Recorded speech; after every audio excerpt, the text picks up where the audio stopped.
Hey guys, and welcome back to the channel. Today we're doing another World versus World training tutorial kind of video here. Today we're going to be going over the abilities you unlock in World versus World, which ones you should go for, which ones you should avoid, which ones you should unlock right away, and which ones you can wait till later on.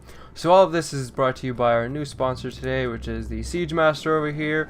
All the Siege here, which is most of the abilities you're going to be unlocking, will be equipped, or will be upgrading these abilities here that these different siege weapons have. So our sponsor right here, you can buy all the ones you want there. There's also a superior vendor somewhere over here. I don't know where he is, but oh well. So we're gonna jump right into it. We're gonna go up in here and right down here in ranked abilities. So if you didn't see that, if you click on the little castle up here, that brings up your World versus World, and you usually spawn up here. This here has a list of all the different places you can go. Edge of the Mist. And then it's also got the match overview, which is who's winning, who's losing, who's got the most points in general, Eternal Battlegrounds, all the other ones. This is my house. So I can go into each level one and it's okay. So in the Alpine Borderlands, they're actually controlling a lot more than me. Well, we've got reward tracks. I'll go into this for another video, but here is what we're focusing on: the rank and abilities. But you unlock what these here are called. These little things here. The number of required the next rank. I don't know what they're actually called. What is this? This is the number of world ability points. It doesn't actually have a name. Okay, anyway, they're just points. So when you get leveled up, you gain a bunch of them, and then you can spend them on all these things here, these beautiful things that allow you to do special things in World versus World. Each of this is basically on how you play, so I can just read them out to you, and then you can choose which ones you kind of like. But I'm going to give you right now my opinion, which ones you should go for first.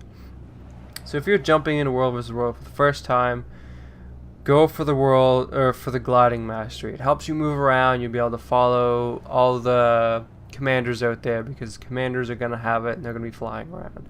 So I usually put 15 points or 20 points into it. I put 20 points into it, which gets you to the point where you can lean forward and increase your gliding speed so you can catch up to them. You may have to like fall and then glide a little bit till you get closer to the ground, but it gets you where you're going until you level up some more. If you're just starting off, it's probably best to go with the supply capacity so you can carry more, followed by supply master, improves your ability of gathering and spending and running supply. You can help build stuff and you can build it faster. You don't have to run back and forth getting supply. You can carry a lot more at a time and get it done.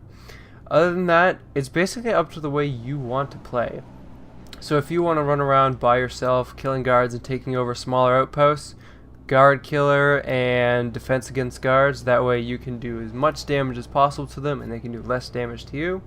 If you want to be the guy right there at the very front door when everyone's breaking in and you want to be on the flame ram, go for this one. Completely level it up. You'll be able to get all the way up to the point where you can do Iron Will, which is support skills that apply Ironhide to nearby allies. So that's basically like if you use a skill 2 and it shoots out fire, it also supports everyone else that's around you. Catapult, if you want to be slightly farther away, knocking out the walls, fully max that one. Cannon, if you want to stay, like if the commander says I need someone to guard or I need someone to be a lookout, so you'll basically stand in a tower while they run off and do a bunch of stuff.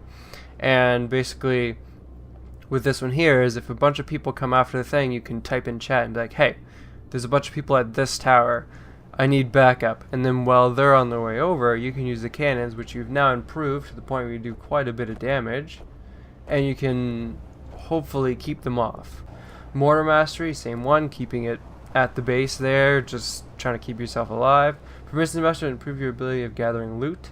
So this here is like if you want to gather as much loot from dead corpses as possible, get all the stuff that you can sell it to make a lot of money. So you're the greedy guy in war running around stealing people's stuff when they're dead. Repair is another good one. If you want to be the guy that stays behind and when someone's attacked, you sit there and repair all the damages so that no one can just run right in, go for this one here.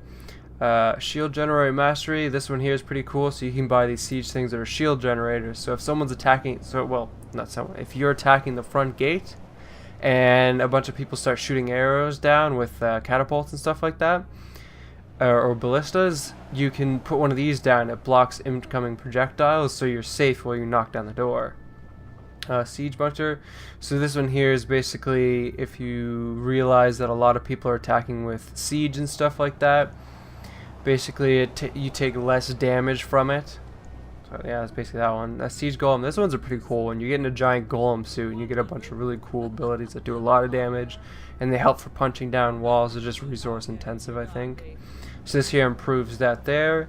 Siege might increase the damage done with siege engine attack, so when you're doing siege it does more damage, which is always nice. Trebuchet mastery improves, it basically improves that there. And then there's the gliding one, which is of course always just gliding. I think that's all of them. Build master improves your building capabilities. This one here is if you're hammering down and you're building something that someone has laid down, it increases it, so you spend more supply at a time.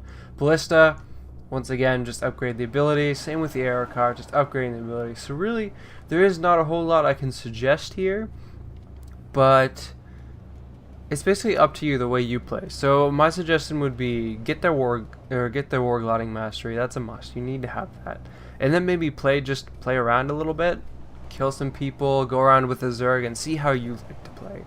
So if you notice you're in the back more, you're afraid to get up in the enemy's face, maybe you want to go to Catapult or something like that, or probably Ballista would be better. Go with the Ballista so you can place one down, people build it, and then you can just pelt the enemy from farther away.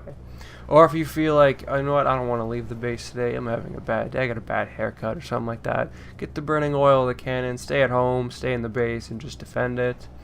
If you like taking down walls and destroying their bases, Catapult mastery all the way, stuff like that. So basically play it a little bit, figure out what you like, go through these here, remember what I said, and hopefully you'll be able to pick out the right ones for you. For me right now, I've been going with defense against guards because, oh look, there's a commander down there. The last couple times I've logged on, there's been no commander, so it's been just me running around. But yeah, I think to end off this video here actually, I'm going to show you something about the gliding actually, since I mentioned that quite a bit in this one. So I'll run over here. So as you can see here, I can glide perfectly fine, and it's all handy dandy. But if I were to go over to this place is green. That means someone else is actually taking it over. You know what? I'm just going like this to make me go a little bit faster. Why? That's a little. That animation is a little slow, but that's amazing animation. So as you can see, this place here is enemy contested. Now, can I glide in here?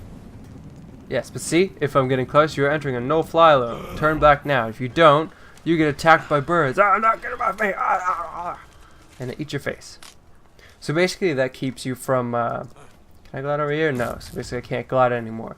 That keeps you from gliding into other people's bases and stuff like that, because you never want to do that. That's kind of, I don't know.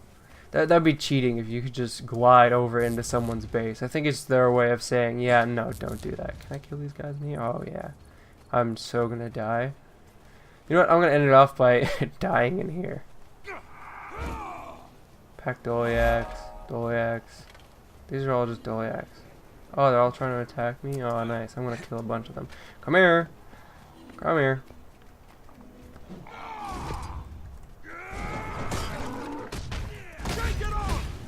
And I kill them. To unleash. I made this build so it's basically like really tanky, just because I got tired of dying. I wanted to play Berserker and just do a bunch of condition damage, but it didn't work. Back when I was doing commander stuff, I really enjoyed not dying. A lot of people don't like dying, so that's the way I played, so I ended up making this build here just so I can survive. I think it's a spin-off of the commander build. Oh boy, now we're in trouble. Now we can fight for real. Oh yeah, just block that. Running out of endurance. Oh no, they got me.